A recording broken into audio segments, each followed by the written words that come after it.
British tech billionaire Mike Lynch recently passed away when his yacht sank off the coast of Sicily. The captain of the ship is now under investigation for manslaughter.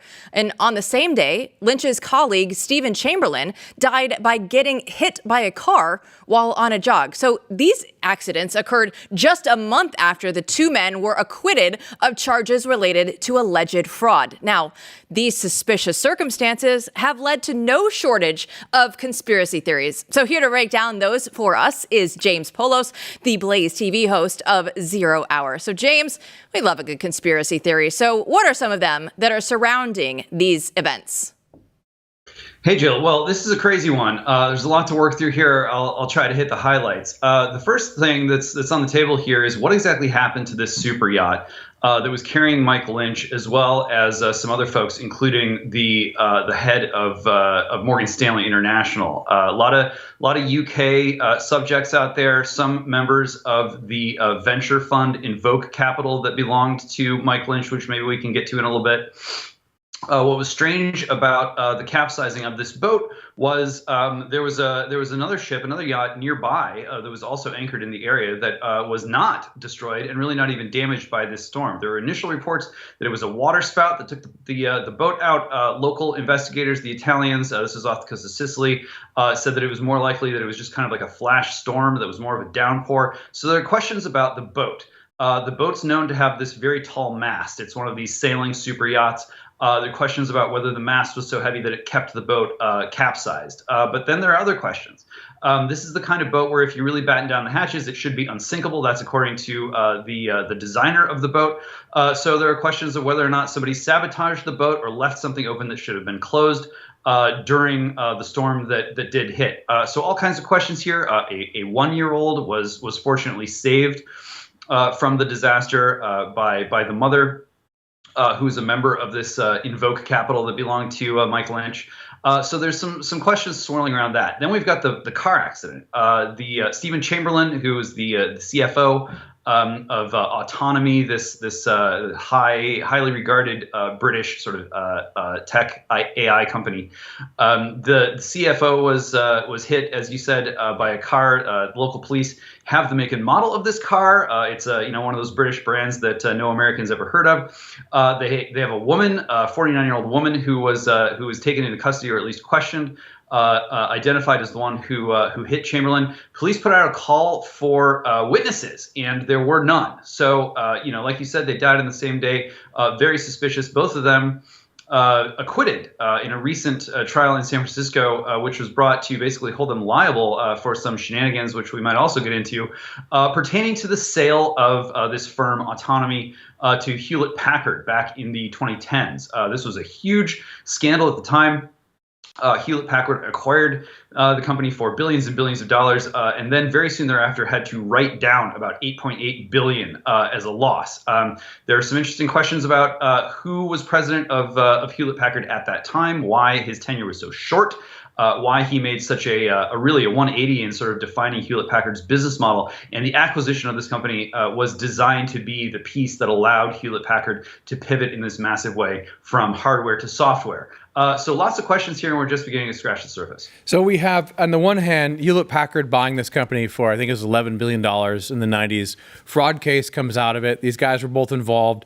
They're acquitted. And then there's also a venture firm, and there's these two horrific accidents. So who's behind the deaths, if there's a conspiracy theory about this, or what are the powerful forces that are at work? Well, so the key that you have to understand here is that there's a firm called Darktrace.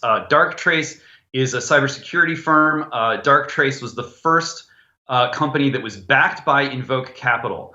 What's important is that the existence of Invoke Capital was the result of Mike Lynch successfully selling Autonomy to Hewlett Packard. So the moment that Hewlett Packard bought Autonomy for whatever it was, I think it was maybe $11 billion, Mike Lynch turned around and backed this cybersecurity firm Darktrace, which Invoke Capital became the largest shareholder of, and also many of the core members of the Darktrace team were in fact members of Invoke Capital. So Invoke Capital partnered up with, and they're very vague on this point, we're trying to sort through it, intelligence experts. It seems like those kinds of people must have either been high-ranking members of the British intelligence agencies or former members. You know, you can always put a little asterisk after former members of an intelligence community agency. And they partnered together to create Darktrace, which became this incredibly hyped sort of cybersecurity firm, which was taken public.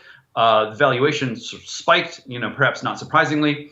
And that's really when kind of the opportunity for people trying to understand what happened to Mike Lynch to peer into the kind of nexus of British intelligence and you know, obviously American interest in what exactly was going on with Hewlett Packard, an American company, buying a product that allowed the seller of that product to spin up a sort of homegrown British intelligence high-powered cybersecurity capability.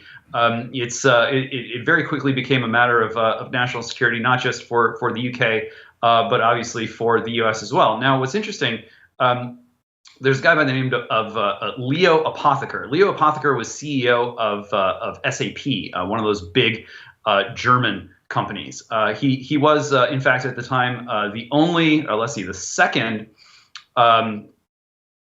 descendant of Holocaust escapees, Jewish refugees, to head a German corporation at that time. He spent his youth in Israel, went to, I think, a university in Jerusalem, speaks 5 languages. You know, one of these guys who, you know, you don't need to be a conspiracy theorist to kind of begin to understand, you know, there's a certain level you turn to certain kinds of people for these CEO jobs.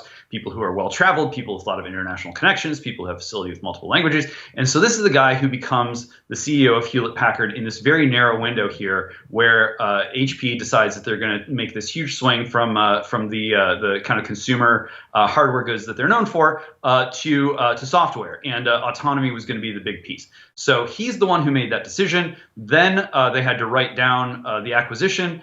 Shareholders got really mad. They threw out Apotheker. They brought in Meg Whitman. Yes, famous Meg Whitman of failed, I think she spent $100 million trying to become governor of California. So Meg comes in, tries to clean up the mess, re-pivots Hewlett Packard back to hardware. And so you look at the chain of custody here between, you know, Mike Lynch, his various endeavors, a lot of money flying around. The last piece of this that I think, you know, really deserves a magnifying glass here is there's a private equity firm that was out of Chicago. They moved down to Miami in 2020 around COVID times, called Thoma Bravo. Now, Thoma Bravo is very well known in private equity for being one of the foremost, if not the foremost, basically arbitrager of high-tech security companies. So they do a lot of work in sort of looking for tech companies, especially ones that are deeply involved in security, and in effect flipping them. They buy them up, maybe, you know, not at their peak. Maybe got like 20 seconds. Wrap it up. Go quick. Yeah, they do this stuff and they sell it back. So this is the private equity firm that has gone ahead and purchased the cybersecurity firm that is at the center of this kind of controversy. That sale is going to go through, and no doubt they're going to repackage it and sell it back. We got to get back to this. There it is. That's all going to be for Blaze News tonight.